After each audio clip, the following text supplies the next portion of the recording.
boy Prue. Let's start off by not panicking with Douglas Adams' Hitchhiker's Guide to the Galaxy. Did this on audiobook.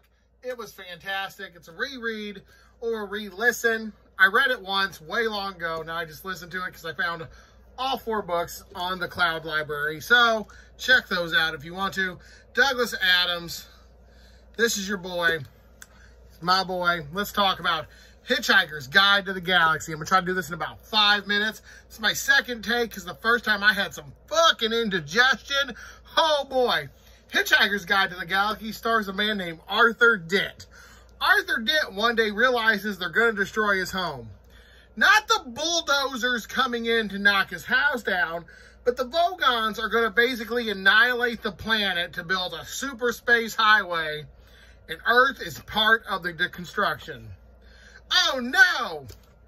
So the main general idea of this wacky fucking science fiction adventure is a fish out of water story. Arthur, who's kind of neurotic, kind of not the most out there person, is now going into outer space with his friend Ford Prefect, who's not really his friend. He's actually a writer for a book called The Hitchhiker's Guide to the Galaxy, and it's about their trips basically through the galaxy and what goes on, the fun, a fish out of water story where there's no oxygen, if you will. So the plot, I'm going to give this an A+. This is going to be a glowing review. I fucking loved all of this. This has been a fun science fiction thrill ride. It's even better on audio than it is to read it because this one had sound effects for Pan-Galactic Gargle Blasters. Let's talk about characters. Characters are where this book sells, and I love all of them. I really, really do. Arthur Dent is an amazing protagonist. He represents us in our infancy. We don't understand what space is. So when he's like, what the hell's this? You don't know what a Thoraxian snare beast is. So when Ford explains it, you and Arthur are both like, yep, nope. Ford Prefect, he is a writer for the Hitchhiker's Guide to the Galaxy. And it's an encyclopedia that tells everyone about the galaxy, like, oh, to go here, don't go here, good food here, bad people here, harmless. Mostly harmless. And stuff like that. Zaphod Beeblebrox is the president of the United States, or I'm sorry, the president of the galaxy, and he kidnaps himself and steals a ship, and he spent half of his term in prison. And the job of the president is to not let people know the president doesn't have any power, and just to keep y'all entertained. So Zaphod Beeblebrox might be the best president the galaxy has ever seen. I'm just going to put that down because I'm tired of holding it. And wow, that was a lot of fun. Marvin the robot is a fun little robot. The ship's drive was always cracking me up, and the characters are just 5 out of 5. A couple more characters I don't want to get into because of the plot, but yeah. The pros and the cons. The pros are highly fun, quirky adventure. Don't take nothing too seriously is the main goal of this. There's stuff that doesn't make sense that apparently will make sense later. I haven't read any further into the series than this ever. I have read this book, but I've never read the others. And it was just a fun ride.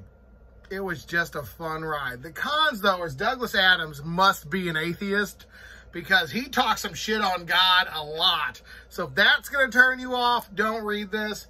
But this dude is total atheist. Journey. How did I like the adventure of this book? And I want to say it's 300 pages. It's just over 200 pages. Wow, it's a short read. I loved it all. I loved the wacky, fun adventures. I loved all the characters. Whew. Excuse me, it's rather hot up here. Luckily, no one watches this far into my video, so I'm not going to even edit that out. It was fun. It was quirky, and I really enjoyed it. But that all being said, I'm going to give this a 5 out of 5. Must-read science fiction. Must-read comedy. However, if you're a person who likes to pick things apart and take things very seriously, this isn't for you. This is just a fun comedy read. That's been your boy Prue, and I've wrapped this up in about 5 minutes, so thank you for watching. And up next, I might have a book haul video. I'm also reading a book my lovely wife got me on Santa Morte. It's a death religion that I cannot help be overly fascinated with. Wool, I finished Wool. I finished The Stand, so that was it's been a big reading month for me. I also start my new job on Monday. Same place, just different department. I'm hoping that works out a little better. I hope I get a little bit more downtime, a little less stress. I love my job. I love my boss, and I like my coworkers, most of them. In my old department, but 60, 70-hour weeks really wore me down, and I was not living my best life at work or at home, just from fatigue and exhaustion. I was just sore. And that being said, guys, thanks for being here this long. Sorry I rambled on a bit about myself. It's just good to get it out there. And you know what? You stay creepy. Deuces.